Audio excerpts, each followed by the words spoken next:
everybody. Welcome in tonight to our remote viewing show. I'm Jessica Jones, the Cryptid Huntress. I'm so glad you guys are here. We have a fantastic show tonight. I am so proud of my friend Sherri. I have Sherri Divband here in the studio tonight, and we're going to talk about this when she comes up. But she tasked me with a blind coordinate remote viewing target.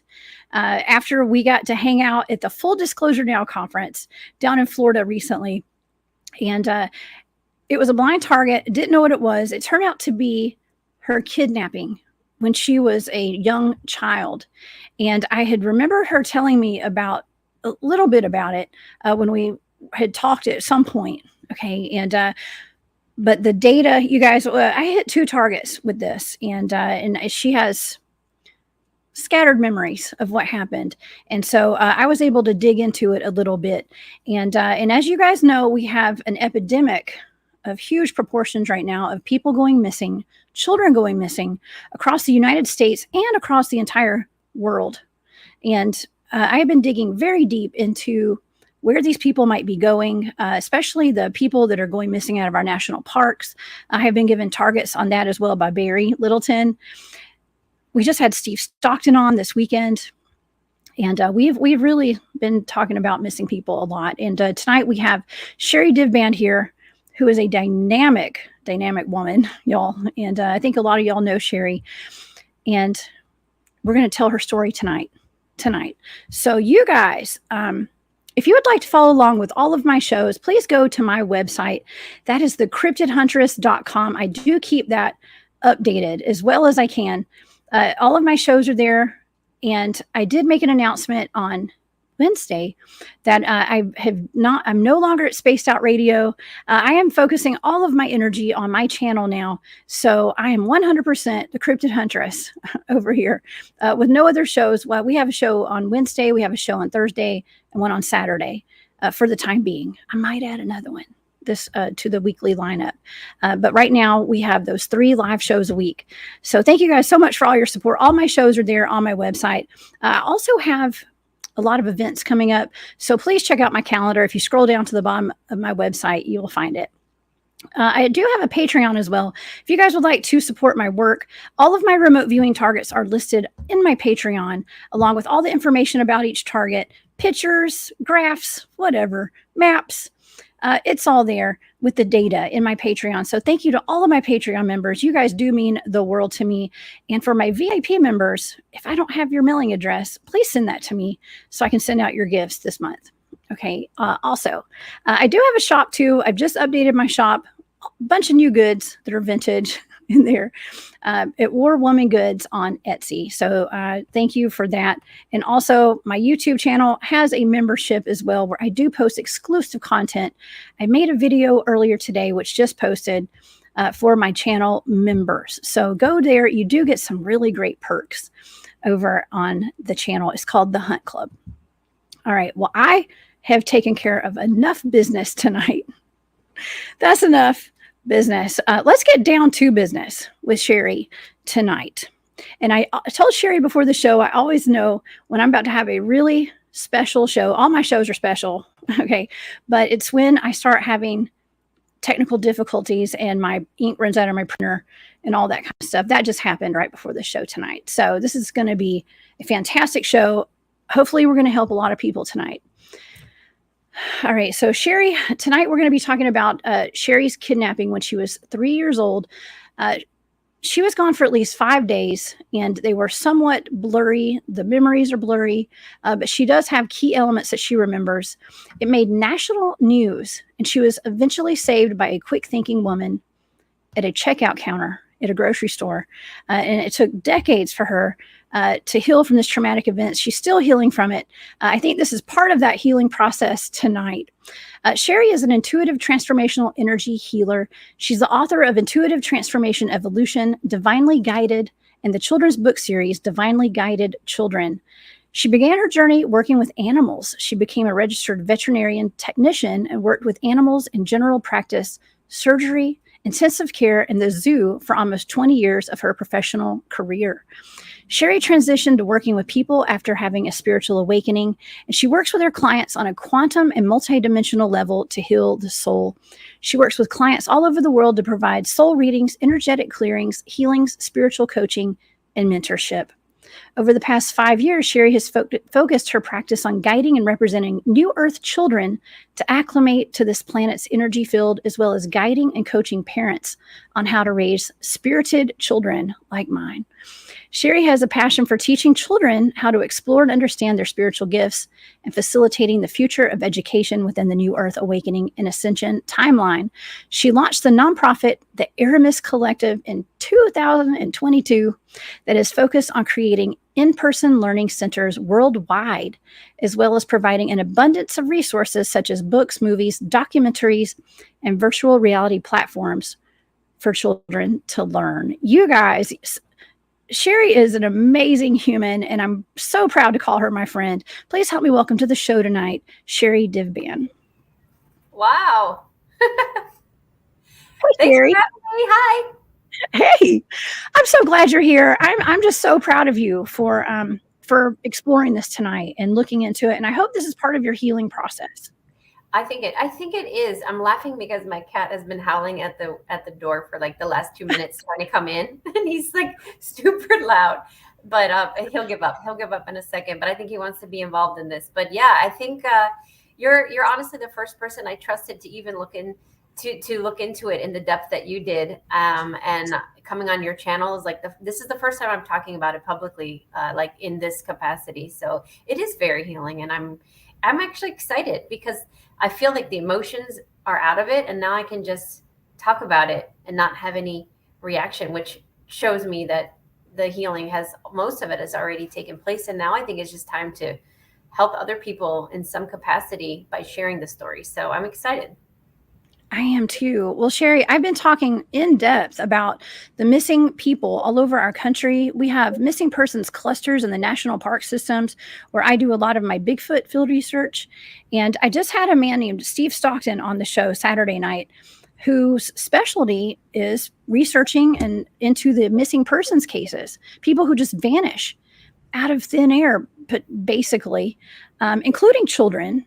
And you were one of the first people that I have ever met in my entire life who actually was taken and found and thriving today. That's not the case for a lot of these people, especially the children that go missing right now. And so your story is very inspirational to me. And I personally have worked with children. I used to be the executive director of a state agency that worked for women's issues, like, for women and children. And I was part of a task force for a little while there called Street Grace. And that is working for against the exploitation of children, basically.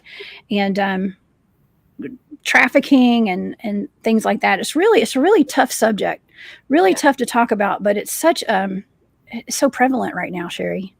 It is. Yeah. It So is. I think it's important to talk about it so that people are aware of how common it actually is. And you're right, not many children are lucky to have a happy ending to their story. And I think that's partly why I feel obligated. Maybe obligated is the wrong word, but I feel like I should share it. You know what I mean? So that we have some positive energy out there. So we know that there is sometimes a positive outcome. So here we are. Here we are. Well, why don't we get into what happened to you? Okay, let's get into that. What you remember from it, and we're just going to go from there. And I do have 2 coordinate remote viewing targets that I did, and it's pretty mind blowing when you told me what the target was. It all made sense. The data all made sense at that point, and I think that not that I have answers, a lot of answers and stuff for you, but I think that it might help bring it all together. Okay, so let's go back to when you were 3 years old. Yeah, I'll give you a background, and I'm going to give you guys a background in your show tonight more than I've ever said publicly, or really out loud. So I'm going to share more of the details than I even put in the book. because I didn't want my book to be heavily focused on that. That was just part of my journey that I shared just a little bit. But so my parents were really young when they had me. They were teen. My mom was a teen mom, 16, had to go taken out of high school and was put in one of those special schools for teen moms. We were very poor. And so when I was born, my mom and dad obviously weren't married. My dad was a few years older than her. And we lived in Torrance, California. It kind of like a low income area. And my mom and dad didn't stay together, although he was in my life a lot. So I was really with my mom. And I remember they split up after, I don't really remember, to be honest. I think I was maybe less than a year old. They decided to just co-parent. And so I was primarily with her. So we were in this apartment in Torrance, and it was right behind a grocery store. And it was not the nicest apartment. And it was just one long strip behind a department, like grocery store shopping center. Behind that, it was one long apartment strip. And it was 2 levels, and we were on the 2nd floor. And I remember my mom, because she was a teen mom, she left me a lot with babysitters while she was trying to work, of course. And my dad also worked a lot too. So I was left with various babysitters. And I had one particular babysitter at that time who I remember very well. She was mentally disabled. So she was allowed to watch me, but I remember her not having the maturity level of an adult, even though she was, if that makes sense. Like I had an awareness of that as a young age is what I'm trying to say. It was fun to have her around. And I remember one day it was a treat because she asked my mom if she could take me to McDonald's, which as a kid, like I loved McDonald's back then. I think it was like my favorite treat. So she asked her if she could take me to McDonald's out, because normally she would come to my house and watch me. And I guess my mom had said yes. So we went out on this journey together, this adventure, which I remember being super excited about it because I was like, yes, we're going to McDonald's. I'm going out with this fun babysitter. And I don't remember her name, which is interesting. I remember what she looked like, but I don't recall her name at all. And all I remember after that is I was in some sort of either a studio, a motel, or a really grungy, small apartment. I think it was a motel. And after that, I don't have many memories. I just remember wanting to go home. I remember silently crying. I was a very shy kid. I wasn't the type to act out. I wouldn't scream. I wouldn't yell. I was very submissive. So I remember just being really quiet, like crying inside, like I wanting, not understanding what was going on, thinking I did something wrong. Like, was I bad? My mom, like those irrational thoughts I was thinking. And I was in this room, and I don't remember ever leaving the room for days. And it was dark, and it was a motel room, I think, blackout curtains. And all I remember is I was on a couch, and there was a television on all the time, and the room was always dark no matter what time of day. And she was in the back room with a man, an African-American man who was not very nice to me, but also I don't remember him hurting me physically. And I remember being hungry. I just wanted food. I remember being so hungry. Like I want food. And I would go through this bag, which I think was like a leather satchel of hers. And she had gum in there. This is important this is an important detail. Because I would chew gum. And like in some weird way, I got this feeling of I was eating because of the sugar content. I was chewing it. It gave me some sort of satisfaction of food. And I don't remember a single thing at all. I have a lot of missing time. It's all blurry to me until I was rescued, which I don't know if you want me to go to that part just yet. But that's all I recalled. So for my whole life, I always wondered what happened to me. Why don't I remember? What did they do there for days? And what happened? And I never had the answers until recently. Like just literally a couple of weeks ago, you and I talked. I had thoughts. I tried to do my own remote viewing, but as people watching this probably can understand, it's really hard to get information for yourself. I can do it for anyone else, but when you're working on yourself, it's really hard to get the emotion out of it. And then you're thinking, oh, I'm making this up. Doesn't make sense. So I had my thoughts, but I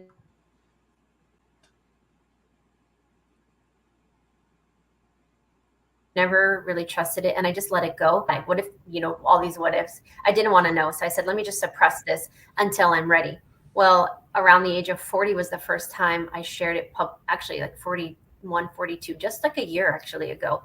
I finally shared it publicly, and I put it in my book, and I just started talking about it. So I was 3 years old. I'm now 43, and I'm just now ready to talk about it. So that's a long time to keep that in your, to keep that in. So I don't know how much more you want me to share at this point, but that's kind of the gist of it. Oh yeah.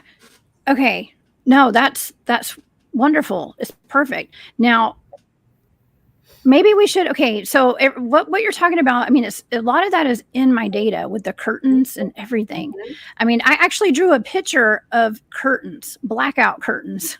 Okay. Yeah, which was mind blowing to me when you started telling me about you being in a room. I remember when I got into this Target, I was seeing a layout plan, like a floor plan for like a studio apartment or a one level home with like one room, like a bedroom and a living room. It was almost like a studio apartment or something, but it looked more like a one bedroom layout plan. And I should have drawn it because I didn't.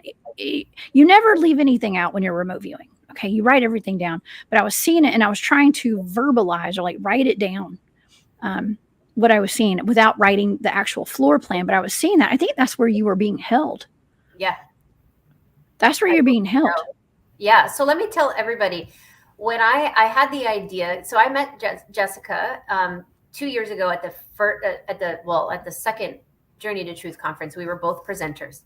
And I was like, I love this. I'm not very, I don't get attached to people very often. I'm very guarded person. I don't allow a lot of people like really in. And there was something about you, and I just adored you like right away. And you left an imprint. And then you came on my channel, I think shortly after that. And then we hadn't talked or seen each other, but I've always followed you and always had a good feeling about you, all of that. So then we presented again together this past July at the Full Disclosure Now conference, and we presented again. And I had a great treat because you had your son there, and I had my daughter with me, Aramis, and we had some extra time. And one day we got to hang out in the ocean together and in the beach, and our kids were playing, and and then we went to the pool, and we had such a great time. We had breakfast the next morning, and I was thinking about it, and I was like, I feel like I want to ask Jessica if she'll remote view, but I liked the idea that it wasn't like you knew what you were looking at. I didn't want to go to a psychic somewhere and then like tell them the story and then see what they got. I wanted it to be completely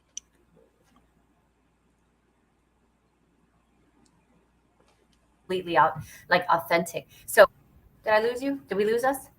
Yeah, I'm here. I'm sorry. Okay. I told you I was having right before, like when I'm having like a really important show, my computer starts going nuts and stuff. Like it happens every time. It really does. Yeah. But I'm here. Yeah. If you can see me, we're going to persevere through this. I'll switch over to my other device if I need to. If it's already getting bad, I can tell. Well, you guys let us know in the audience if you hear us okay or if it's spotty.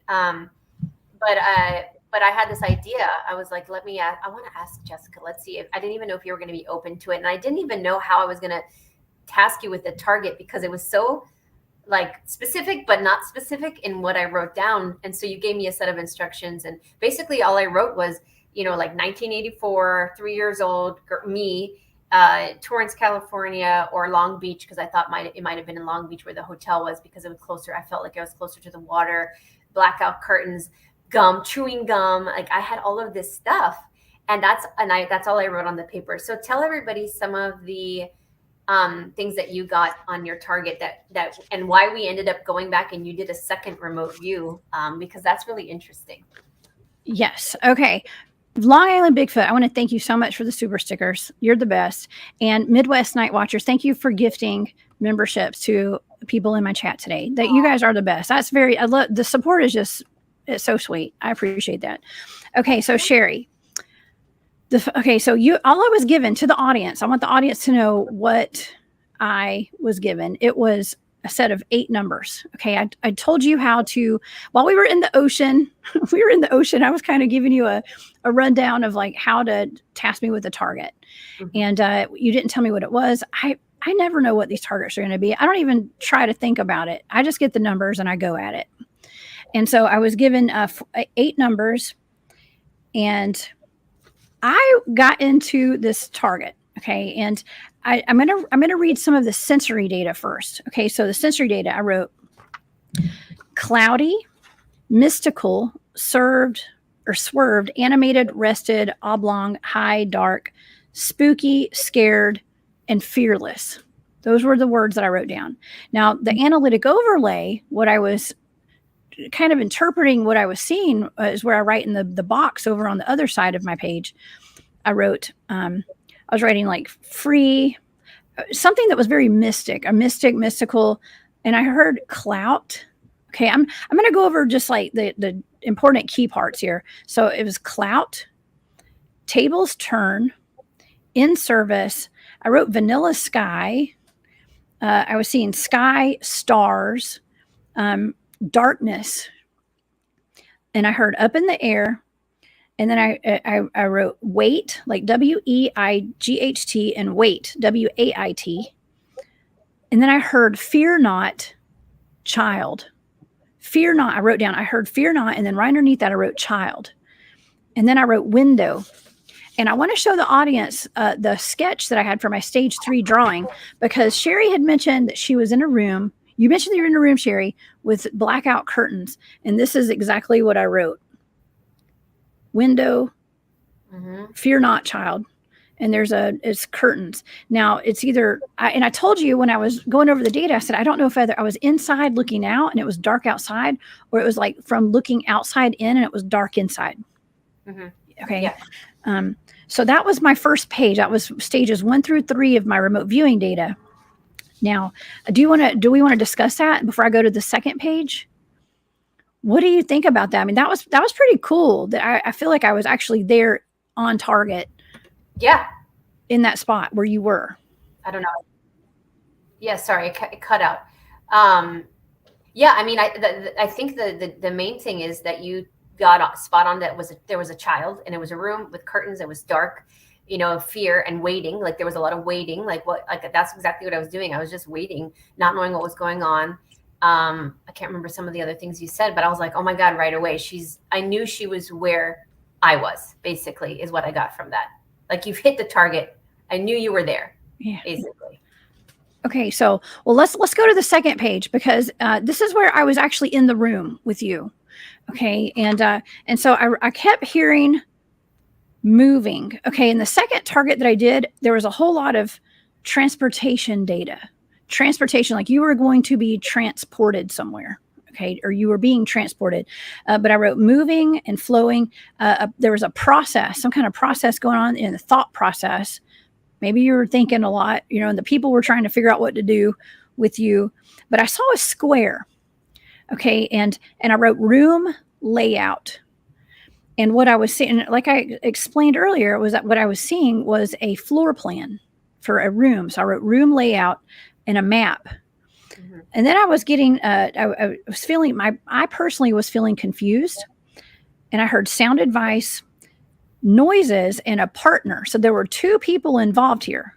Okay, so 2 people, her partner, water. I wrote down water, and I wrote down a body of water by a lake or an ocean. I wrote ocean first, and then I wrote lake underneath that.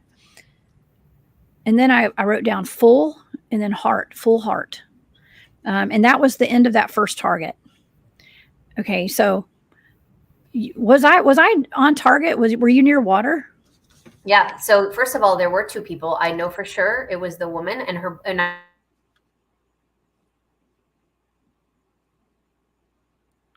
I believe it was her boyfriend. There were 2 people in the room, so you got that right. So the girl and the boyfriend, for sure. I never saw anyone else, or I don't recall ever seeing anyone else. And it was near Long Beach, which we know Long Beach is a very big trafficking hub. And so that was the ocean that you were detecting. Oh, wow. Okay. So even back in the 1980s, that was a trafficking hub. Oh, wow. Okay, so I mean, trafficking is nothing new, you guys. Okay, Sherri, this is a centuries old problem that we've had here, and I can't even imagine. I did do a deep mind probe on you in the second one, in the second target, Yeah. to go a little deeper because we went over this data, and I told you you told me what the target was, so I did what we call a front-loaded target. Okay, so knowing that this was your kidnapping, I went and I'm able to do that. It is part, it's part of my training to be able to go in and do a front-loaded target. Okay, so I just went in and did a little bit. We went deeper into this, knowing kind of what it was, but not really knowing what it was. Okay, but I always impress myself, and I'm like, oh my god, I'm actually kind of on target here. Okay, Yes, you were. I was like, whoa, okay. But I heard, okay, what really stands out to me was I heard fear not, and then child. Mm-hmm. Fear not, child. I believe that you were protected, heavily protected by your angels, your spirit guides, your ancestors. There was a higher power protecting you while you were when you were experiencing this when you were a kid. I believe that. I really do, because I wouldn't be here today.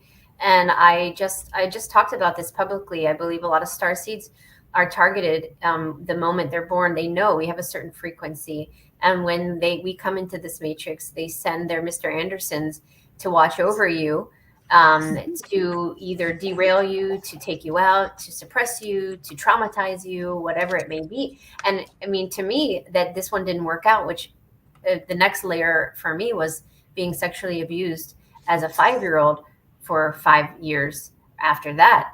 And they were like, well, that didn't work. Let's try this, So like, I know it was targeted, and I was protected, fortunately. But you were right on about that. I do think that, and I don't remember if you haven't said this yet, but I thought it was in your first data was the aspartame. It was in the second. Oh, it was in the second. Okay. Sorry. Second target. Oh yeah. So let's move on to the second target now, because we got this really dug into who had you, why they had you, and what they planned to do with you, and what happened to you while you were there. Yes. Okay. So we were the first target. We were there. It put me there. The second target, I got in and did a deep mind probe on you. I was able to. Let's just get into it. Let's get into it. Okay. Yeah. So the people who took you, I am 100% convinced they were, at least one of them was on drugs. Was a seasoned criminal, probably a drug trafficker, a human trafficker. They did not have good intentions for you, Sherri, at all. And so when I got into this target, I was feeling just scatterbrain, like it was almost like drugged or something. It was kind of, okay, so I wrote like skittish and paranoid. Mm-hmm. I wrote slick, shady, solid, breathing, organized, and natural. That's some of my sensory data. Well, I picked up 100% when I got into this target. I saw a for sale sign. I actually I don't know if I wrote it. Okay, I saw an actual for sale sign, and I heard I wrote down drugs, bad idea, sold, no solid plan. I was picking up on amphetamines, actually. And whoever I was picking up on was like out of breath, like super high. Okay. Like I was picking up like kind of super high. I wrote down trafficking, and I wrote down switchblade, organized crime, and I heard old pros. I wrote down, there was a front man and a front woman. I wrote front man, front woman. And I heard sell for drugs. I wrote down aspartame and alcohol. So that's where the aspartame came in. And now, while I was going over the data with you before, we looked up aspartame, and that's actually in chewing gum, right? Yeah. I mean, it's in diet soda, but I was like, xylitol is in chewing gum. But I was like, maybe back in the 80s, they had aspartame in the chewing gum before xylitol. And maybe that's what you were picking up. That's all I was eating. Because the reason I was rescued is because I got very sick because I wasn't being fed and also being drugged. And that was probably the aspartame you were picking up on, because we Googled it, and like Trident and other chewing gums back then had aspartame in it. Yeah. Wow. Okay. Yes. So that's interesting that came up. Okay. And also I wrote down one-on-one, and then I heard either debit or debt. So I wrote down both. I wrote down debit and debt, DEBT, DEBT, and I wrote down debt to pay.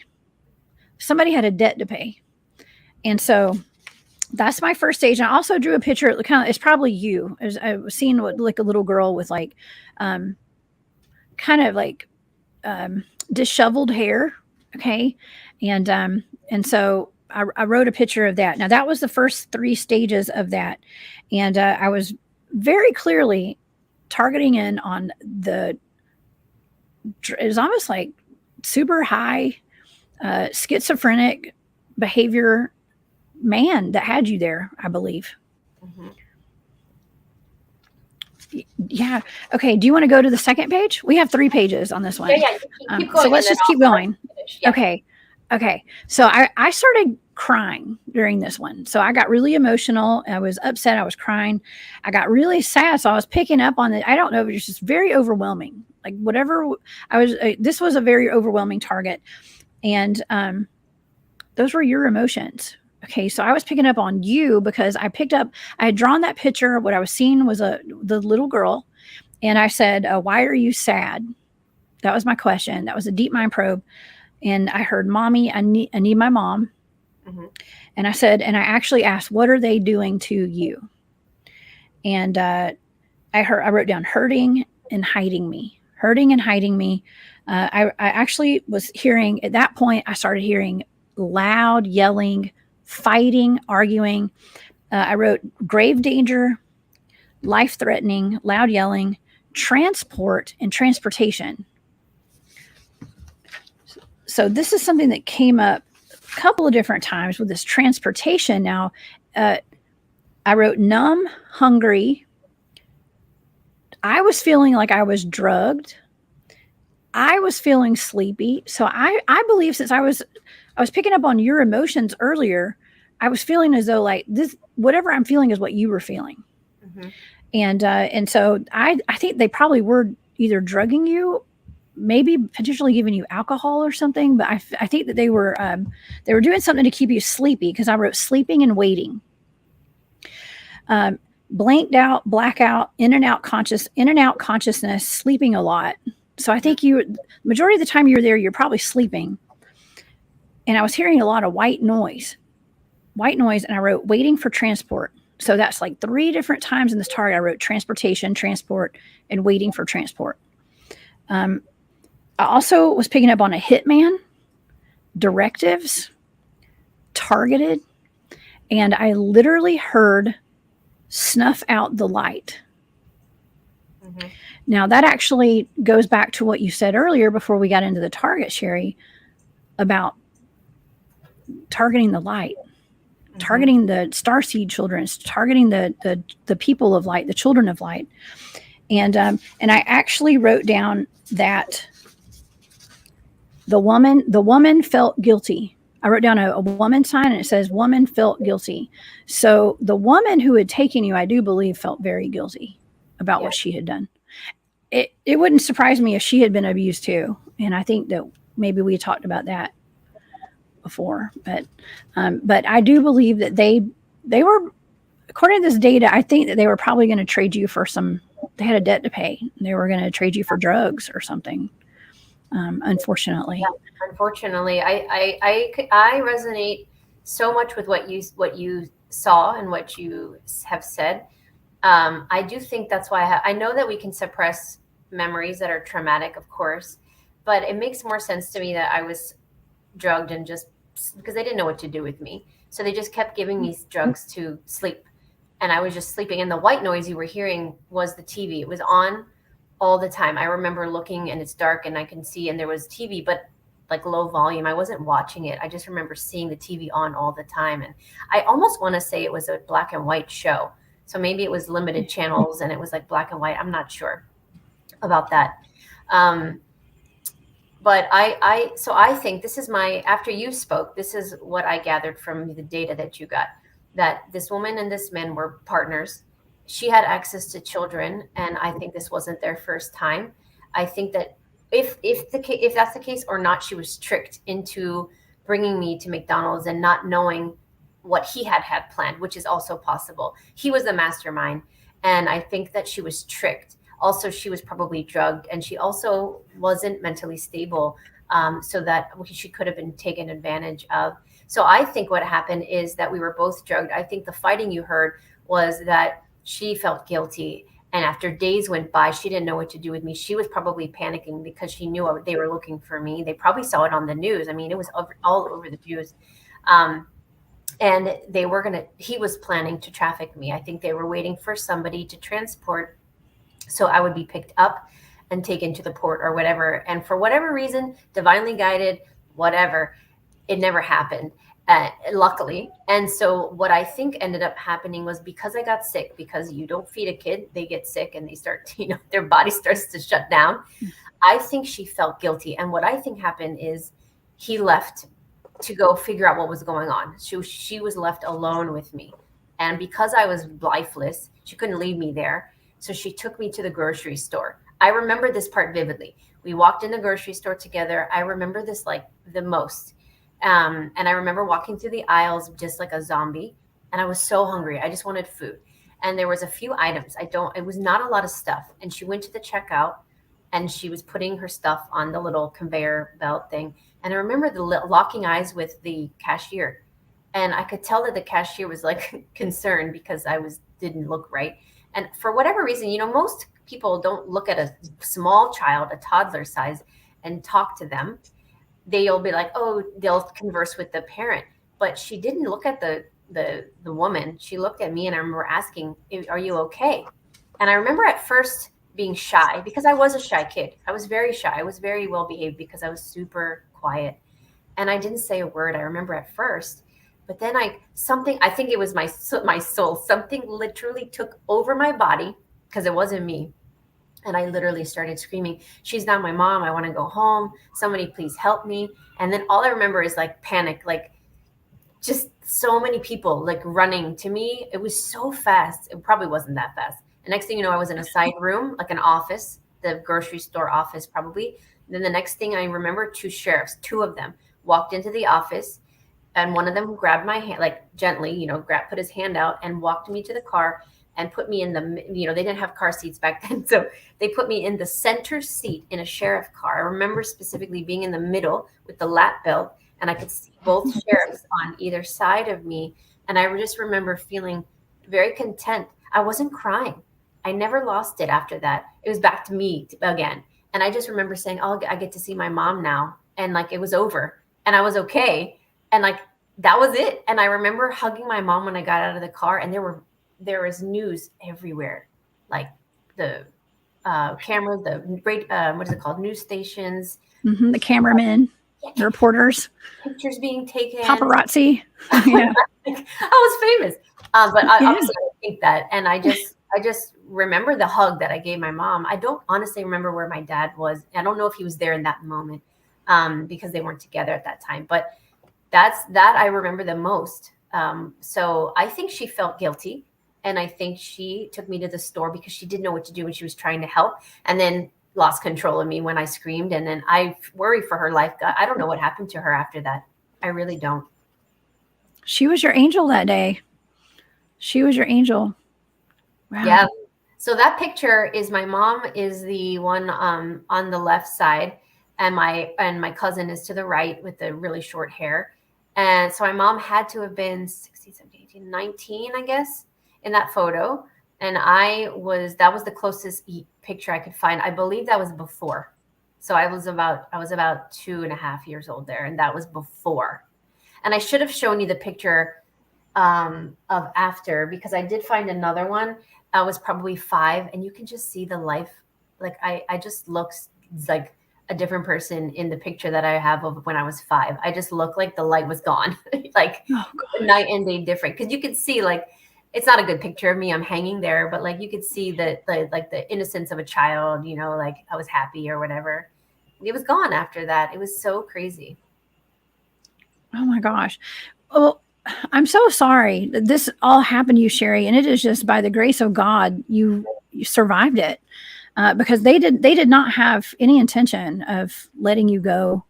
I don't think, according to the remote viewing data, and I'm just very glad that you're here and sharing this story. Can I ask you about the steps like your parents took? Like what happened when your mom realized that you weren't home and she couldn't find you? Did she immediately call the police? Did she go out looking? Like, what was the process like? Did she ever talk about that with you? Yeah, the thing is, Jessica, because I was so young, that by the time I was like old enough to talk about it, it was never spoken about.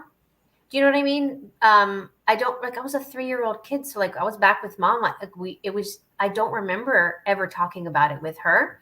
Probably because I was so young. So, or we did, and I don't recall. And by the time I was old enough to ask questions, I remember she brought out she had a clipping. To this day, she has a clipping of newspaper of a picture of me in her arms hanging there after I was rescued. And the article, she had showed me the news article. And I remember we talked about it once. And she told me as a teen that she obviously lost it and it was the worst days of her life. And they were with the police a lot and this and that. But I mean, what can you do? I mean, you're at the mercy of God at that point. I mean, there really isn't much you can do but wait. I mean, unfortunately, most people don't get their kids back. So that's really that's all we ever talked about. We never really said anything more than that. Wow. You and I both have kids. We have little kids. Okay, like young. Well, you have some that are older than mine too, but your daughter and my son are the same age. Okay, just about. And Angelique is asking or saying, people talk to your kids about abduction. If they're prepared that this is not my parent, they will be, tell them what to do. They will be safer. And that's true. And that's something that I have done with my son. I'm sure you've done it with your kids too. I don't take my eyes off my kid. I try not to, because it's just so, they can be gone in 1 second. And it doesn't even matter if you keep your eyes on your kid. We talk about stories regularly about parents who their kid was standing right beside them and they just disappeared. Yeah. They just disappeared. It just happened. In hindsight, I look back and I'm going to tell you something really crazy. I believe I was targeted my whole life. I'm going to tell you some more details that I've never told anybody. My mom eventually married a man very old, much older than her, 30 years her senior. And he was my stepdad for a while. This was after the boyfriend sexually abused me. And once my mom was with this new guy, the older man, the boyfriend was still in our life and would still abuse me. No one knew. He lived with us for a while. So weird how her boyfriend lived. They weren't together, but as a friend, he lived with her new husband and me. So that continued for years, through states. Like he followed us to Florida. We lived in Orlando for a while and he lived with me there. And then another house. I mean, it's crazy to me how I was just followed around by this disgusting man. Also, he was a biker. He was an old man too. They were both old, but my stepdad never hurt me. But the interesting thing about it is he built flight simulators for the Air Force. So we traveled a lot. We moved a lot and we were always near military bases and Disney World and Disneyland.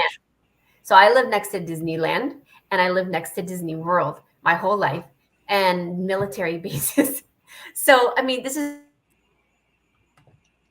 just like a little bit of information that there's a lot of targeting that I believe occurred. But what I want to share is my daughter, from the time she was very young, probably 2, maybe the year I got taken, she, to this day, and we're working on it before anyone asks, we've done a lot of work on it. She has an irrational fear of being kidnapped traumatically. Like she will not, to this day, she will not, as a 10-year-old, go to the bath. You saw it. She is we were at a hotel together. She would literally not even go 10 feet away from me. She will not go, if we're in a restaurant, to the bathroom by herself. Even if she's been there 100 times, like her whole life from 2 till now, she has this irrational fear. She said, Mommy, and she dreams of being kidnapped. And she says, Mommy, I don't want to get kidnapped. And it took me a long time to realize it wasn't her reliving my fear. I believe it happened to her too in another lifetime. And she's healing from it in this life. But it's just crazy because she is terrified of being kidnapped. And it's something we've been working on. So somebody asked in the chat if I have trauma with my kid, and we are very protective, and I do, I do have that, but I try not to think about it too much, because you worry about it, you attract it. You know what I mean? But manifest. Yeah, exactly. Oh yeah, it's and Candy brings up a good point. She says it's interesting. The Amber Alert system began in 1996.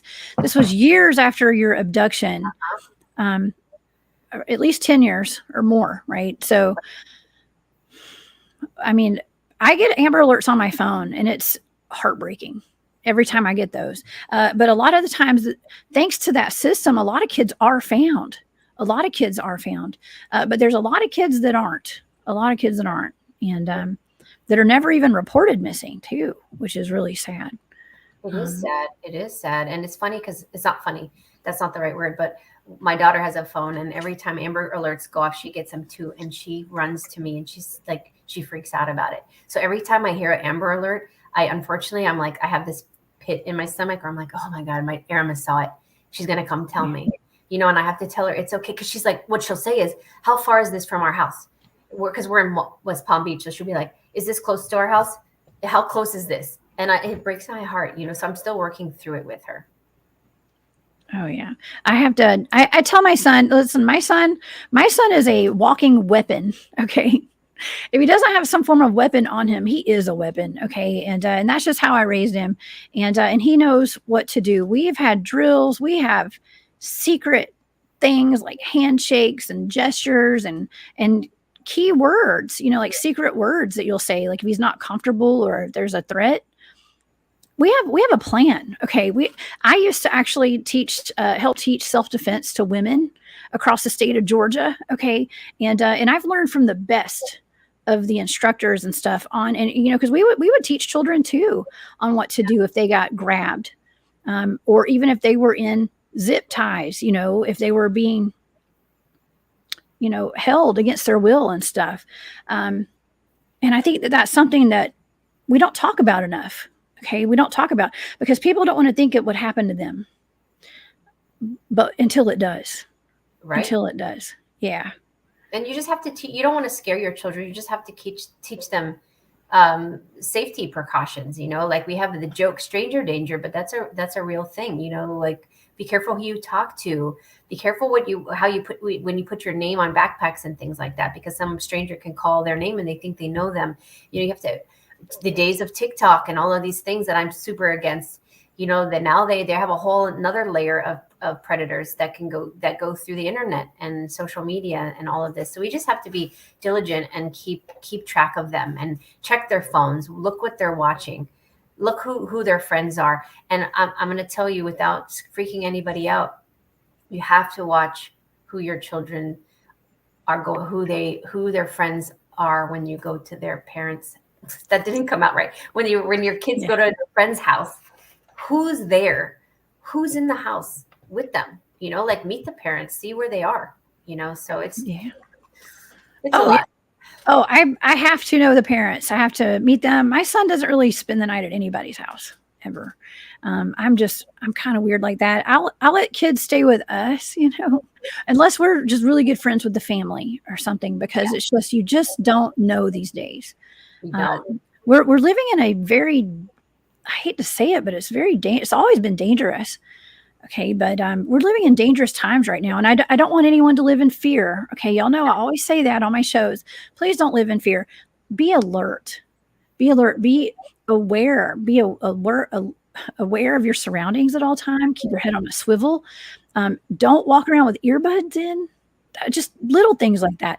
Look in your car before you get in your car. If your car's parked in a public parking lot somewhere, or even at your house, check the back seat before you get in. Okay. Yeah.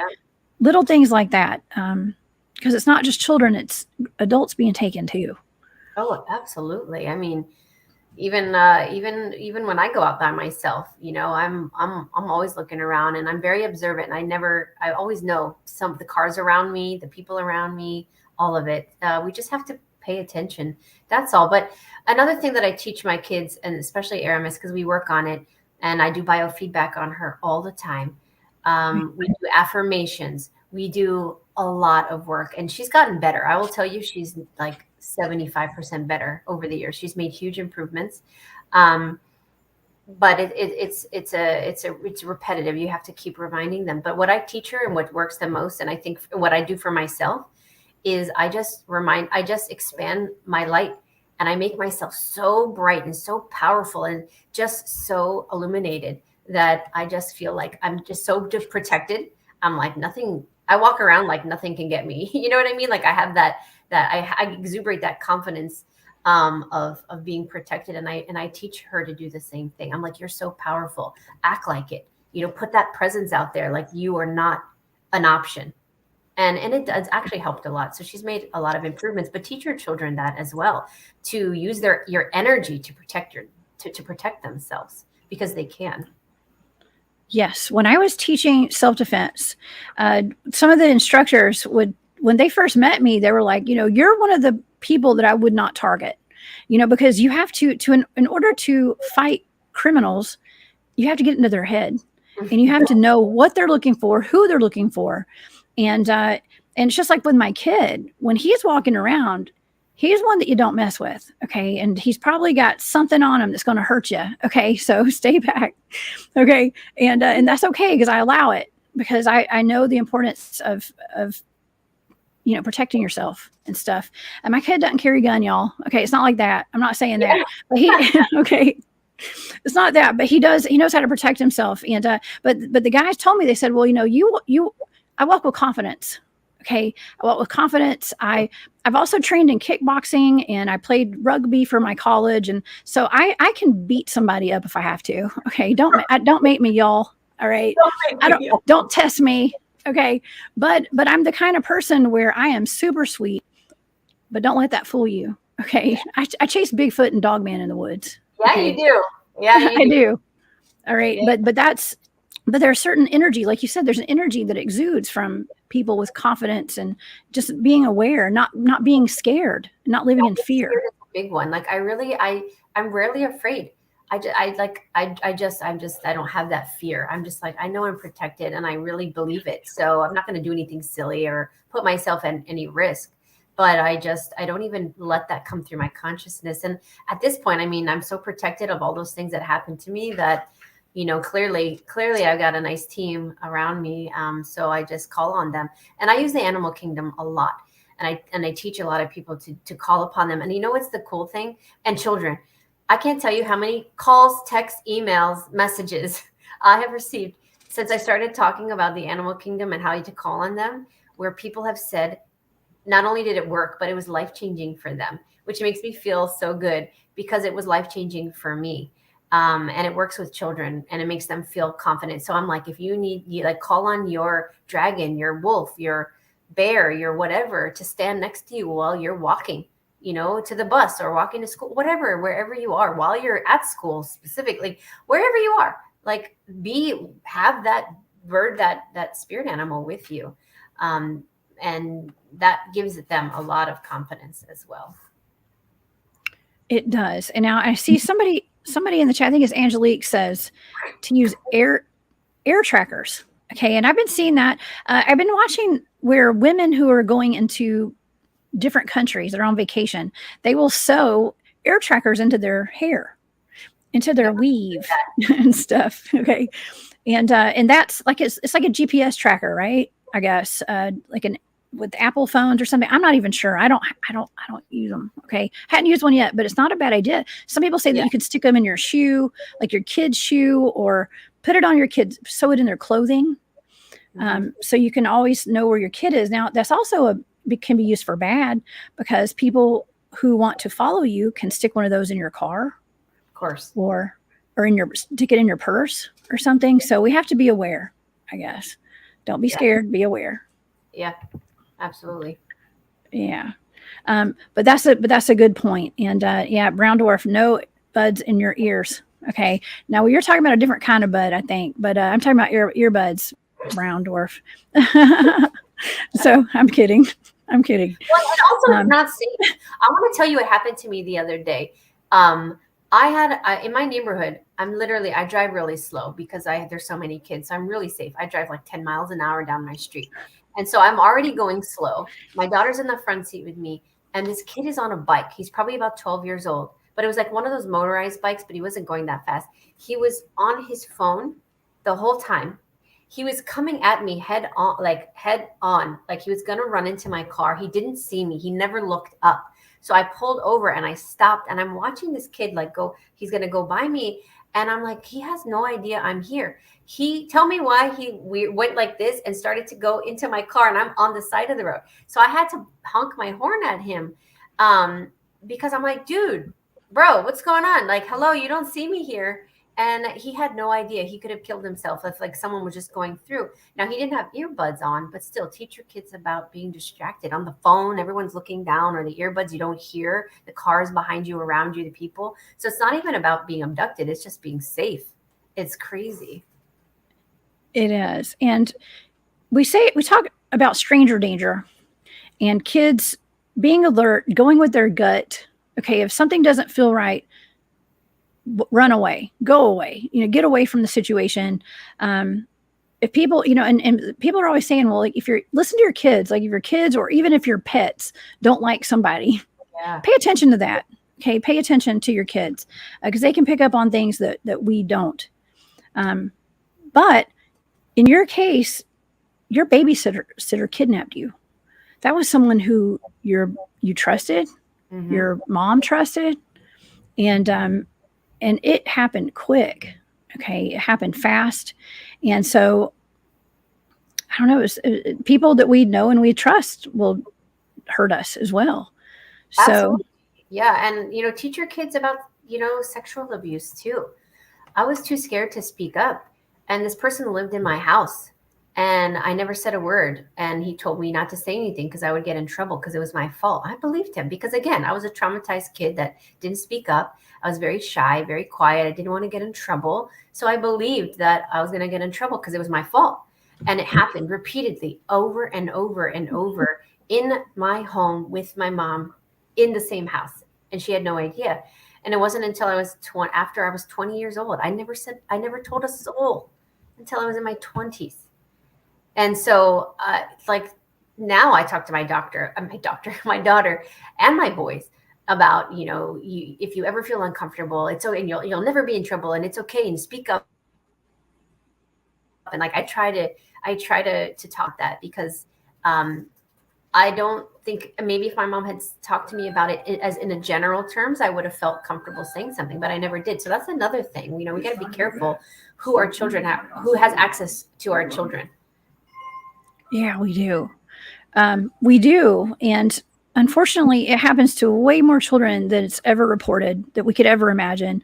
A lot. I mean, I remember growing up, as an adult, let's just say, talking with my close friends, and there wasn't hardly a single one of my girlfriends. I'm not calling anybody out, but somebody had some sort of experience that was some sort of an assault or something at some point in their life. Okay.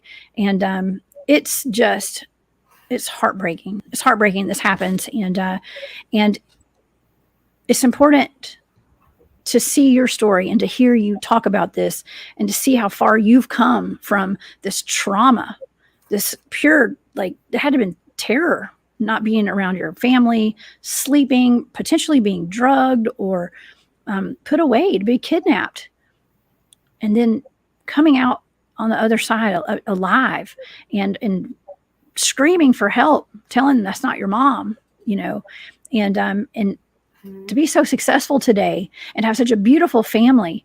It's just a beautiful story, but it's also tragic, but it's beautiful now. And I feel like you're here, you're helping a lot of people tonight by sharing your story. I hardly ever talk about, trafficking of people. And so I do talk about the missing people and where they're going. And we do talk about trafficking, but we've never really hit on the trafficking side, like tonight, like we did. And we even have Robbie Rains in the chat. Hey, Robbie, he is a police officer. He's a law enforcement officer out of South Carolina. And he says, if you go to your car late at night and see an envelope, a flyer, or whatever on your car, do not stop. Do not take it off your car. Drive to a safe location first. And I can tell y'all, don't touch, if you touch it, grab a napkin or something else and take it off, because they're putting drugs on the paper now that will knock you out. Yeah. It's terrible. Or like money, you know, like near the car, or rubber duckies and things. Like, it's crazy what's taking place. But I just wanted to thank you, Jessica, for giving me a safe space to explore this, because I've thought about it for years, and I never felt like I just never felt like it was the right person until you came along, and you were doing your presentation at the the Disclosure Now conference, the second one I saw you. And in your presentation, before I asked you, you even said, I don't like doing kid target, like traumatic kid targets. Does it still count if, like, I'm an adult now? And so at first I was reluctant to ask you, because I was like, well, she kind of said she doesn't like children targets that are, you know, bad. But I was like, no, I think she'd make an exception because I'm an adult now. But we talked about that afterwards. I was like, I hope this is okay. And you were like, no, it's fine. I just don't like, you know, when it's a bad ending or whatever. So we had talked about that. But anyways, thank you for doing this for me and giving me a lot of closure, because I feel like it fits, it resonates, and it's closure for me. And now that it's closure for me, I'm not thinking about it anymore. And now I can share it and hope it helps others. And that's how I heal, like you said, and that's how I help others. And that's how, you know, that's how we take the power back for ourselves, because I've moved on and I'm not still in trauma. You know what I mean? And that's how we take the power back. So thank you, Jessica. Yeah, well, thank you. And I am so glad to have done this. And I know nothing is a coincidence. And we got to hang out and, you know, just fellowship and stuff, and talk about remote viewing and talk about our lives and let our kids hang out and stuff. And here we are today, probably touching a lot of hearts tonight, and putting the awareness out there to people who need to hear the message tonight. And we have a wonderful chat going on tonight and wonderful people in here. You are working with children now, and I would love to hear a little bit about what all you have going on, and what your programs are all about. I know you guys kind of go over remote viewing and things like that in your programs. Tell the audience about what you do today, because now you're actually working with children, and I love that. Yeah, well, because of my traumas and moving around a lot and being bullied every single new school that I went to, never having friends, never feeling comfortable anywhere, I actually reclused a lot. And so I dedicated my early life to working with animals. So I became a vet tech, and I thought that was cool because I could work with animals who I respected and loved, and they showed me unconditional love, and I wouldn't have to work with people. But obviously that's not how it works, because then you work with the pet owners. And so I learned Reiki and energy healing for animals, but then eventually I started working with people. So when I started working with people, I started to really advance my gifts, and doing soul readings and galactic origin readings, and helping people map out their origin and their past lives and where they came from, and why are they here, and why are they experiencing blocks, and what their traumas are and how to work through them, which I really, really enjoy doing.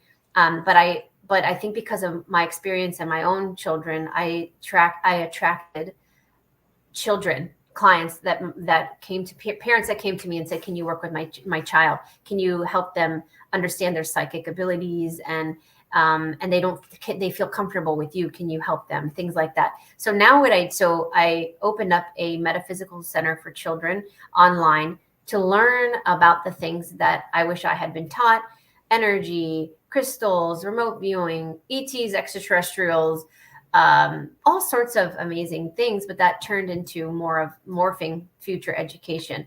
So I have Aramis Creative Learning Center named after Aramis.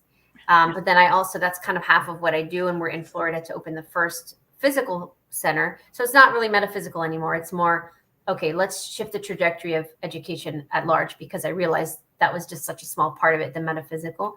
But I work with children and adults weekly, and I coach children how to navigate the 3D world as 5D beings and beyond, and how difficult that can be, and help parents work through the false labels and why they are labeled as such and what it actually means. So I work with all ages, but I love working with children because I learned so much from them. And a lot of the books that I've written are because of the messages that I received from them in their sessions. And I have such a big respect for our children, because I don't look at them as children. I look at them as advanced beings that come in, and they're just children right now, but they're the future. So they need people like us to be their ambassadors, to fight for them, to be the pioneers, to be the innovators, to work with them, and give them the space to showcase their potential. Because historically, we as children are never respected in that way, and we're never given the opportunity to voice our opinion and our imagination. They're always like, "Oh, you're a kid, you don't know anything. Be quiet." And most of us have had that. I certainly did. So it's about creating new pathways for children. So I'm a huge advocate for children, and what I believe they're here to do. So I love working with kids. And you give one of the very best presentations at every conference. I've been into 2 conferences with you, and I mean, don't tell anybody, but yours was like my favorite both times. Okay. Thank you.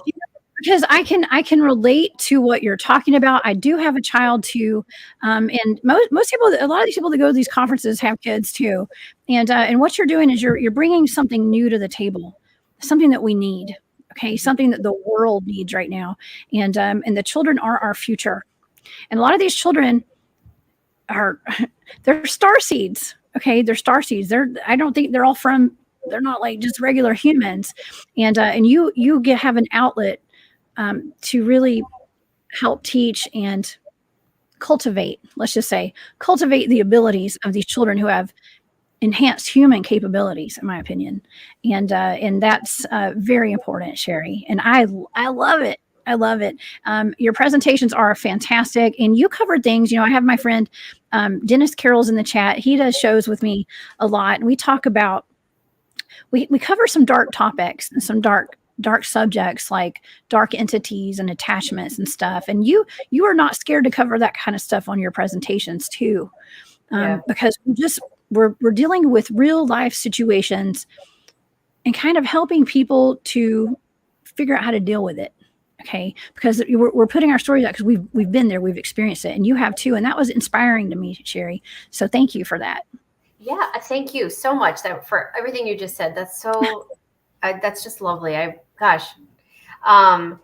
just feel like in order for the collective and humanity to take our power back, we have to face the fears. We have to face what it is that they're doing to suppress us, and then we can shift everything, and then we become the ones in control. So I talk about the negative stuff in my presentations because I'm trying to teach people how to take their power back by knowing, if we know their game doesn't work anymore. So I try to tell everybody the rules of their game so that we can beat them. You know what I mean?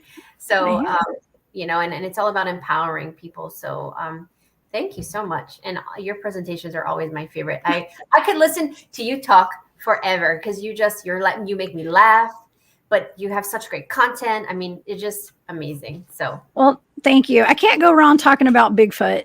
Okay. Yeah, like that's just, it's fun. Yeah.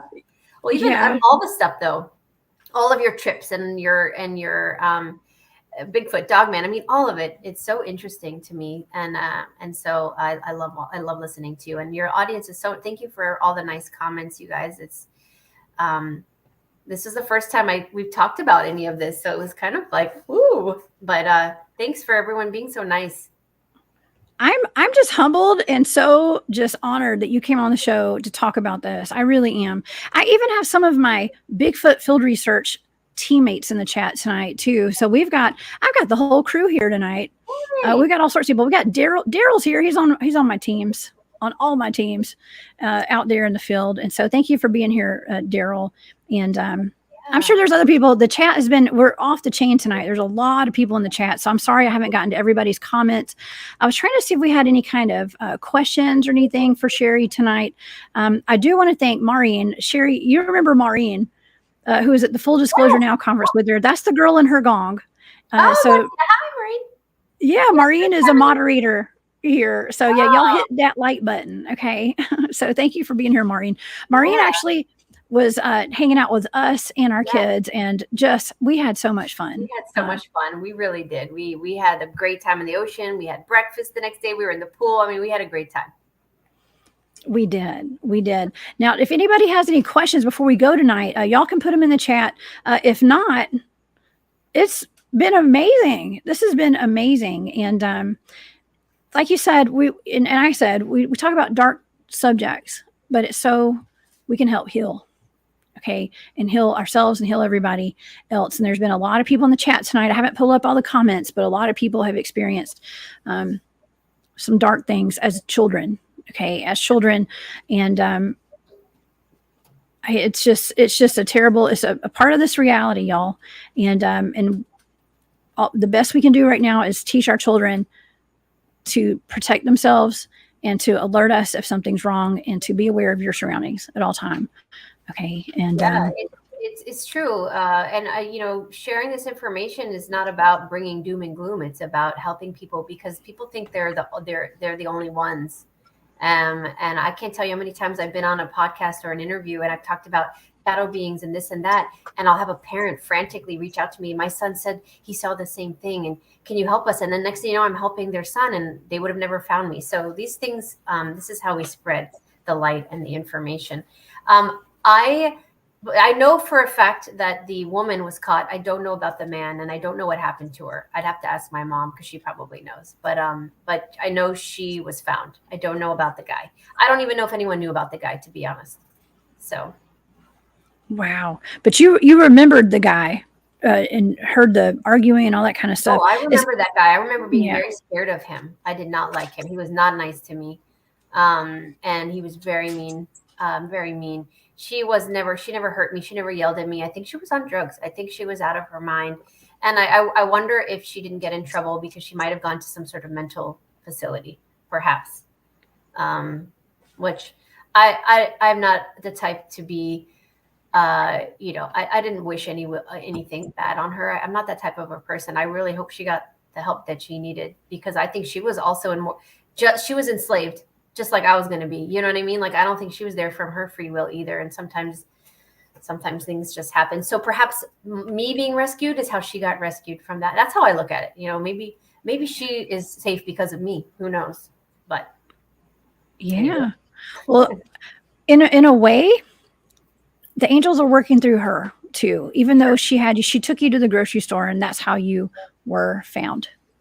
She took you out. She would probably gotten a lot of trouble for doing that, or she was going to. Well, she ended up getting caught, but maybe something like within her took you there, because maybe she knew you were going to get found. I mean, who knows? Maybe her higher self, maybe something like got in her, like the Holy Spirit got in her or something, and so took you out in public. Yeah, I think so. So hopefully this helps those of you watching, and thanks for tuning in. Thanks for having me, Jessica. This was lovely. Yes. Hey, anytime, Sherri. We'll have to do another Target again sometime. Okay. I have more I could send you. You have more? We'll have to talk offline. Okay. Well, we'll do some more Targets for sure. And Tabby has a question about how about locating missing children without looking into what happened. Yeah, I have done many missing persons cases, stuff that I don't talk about. It's usually kind of confidential because, it's with my team. I have a team of remote viewers. Okay. When I was taught remote viewing back well over 10, 11, 12 years ago, we have a team, and we haven't gotten any lately. I've gotten a couple in the past year of high priority targets that are blind. I'm just get sent a set of coordinates that are high priority. That's usually a missing person. Usually it's someone or a cold case that they need the information now because the case is going cold. And I do those. And a lot of times they are missing people. I did have a child case this past year. and that was tough. He was deceased because a lot of the times, the majority of the missing persons cases that I remote view, Sherri, I'm going to say 95 to 98%, they're deceased. Oh. Yeah. And so the odds are not good. Listen, if somebody grabs you, do not get in the trunk. If somebody tries to put you in their car, do not get in it, because the chances of you surviving that are very slim. Once you're taken, they say do not fight with all you've got to not get in somebody's vehicle. Okay. Yeah. Because once you get in there, you're probably not coming home. All right. But don't let that stop you. You got to fight. Okay. Fight. Okay. But I want to end on a good note. Okay. I want to end on a good note. Something positive. Yes. I do remote view missing people, missing children. And you know, those targets that Barry gave me with the missing persons of the national parks, that really, y'all, I don't know if y'all saw, but the next week I was really drained and I was sick. It does take a lot out of me. But that's why I'm not constantly doing like missing persons cases and things like that, because it does drain you. It takes a lot out of you. But Sherri, thank you so much for being here tonight, girl. Thank you so much. And where can people find you? Can you tell my audience about your website, your YouTube channel, and all the programs that you're doing? Yeah. Thank you. AramisCreativeLearning.com is the online virtual learning platform, and for adults as well. So we have adult classes. Every month it's different, and I have a network of beautiful mentors that teach, and as well as myself. And it's different every month. So we have spiritual science coming up. We have remote viewing. Mark teaches that. We have Greek mythology coming up. We have tapping. We have automatic writing. We have so many amazing astrology for beginners. We have a bunch coming up this month. My website is SherriDivband.com. That's where you can set up sessions with me for kids and adults. My YouTube is under my name as well. All my books are on Amazon. I just published Courage to Change the Freedom Movement in July, and Starseeds and the Great Awakening came out last July or June. And so those are on there as well, plus my other books and my children's books. I'm on Instagram. I refuse to get on TikTok. We'll never do that. So yeah, you can find me in a bunch of different places. So thanks for having me. This has been great. Well, we're definitely going to do it again. Oh yeah, we'll definitely do it again. And you have a YouTube channel, Sherri Divband on YouTube, you guys. So it's been on the ticker. That's been scrolling across the screen all night. And I saw Cryptidville. My moderators have been putting your links in the chat the entire show. So yeah, I saw that. Okay. Yeah, they've been putting you in there all night. So you guys, please go subscribe over at Sherri's channel and purchase her books and utilize her resources, you guys, please. It is, especially if you have children too. Okay. And so Sherri, thank you so much for being here. It took a lot of bravery, a lot of courage to tell your story. That does not go unnoticed, and I appreciate it. And thank you for allowing me to do your target. Yes. Thank you. Thank you to everybody watching as well. Thank you. It was a group effort. It is. Well, life is a group effort. Our entire life is. And I am so lucky. I feel like I'm finding my soul tribe these days. And I feel like you're part of it, Sherri. So I'm so glad we're friends. I'm glad we're friends and we can do this. Okay. All right, y'all. Everybody have a wonderful night. Please come back and see me on Saturday. I will be on the hunt Saturday night. And I might be doing a little collab work tomorrow. I'm going to be up in Tennessee with Tony Merkel and Cryptid Warfare. We're going to be doing some collabs tomorrow. So you guys will hear about that shortly. So you guys have a wonderful night. Sherri, have a great night. Give my love to your daughter. She is the sweetest. Okay.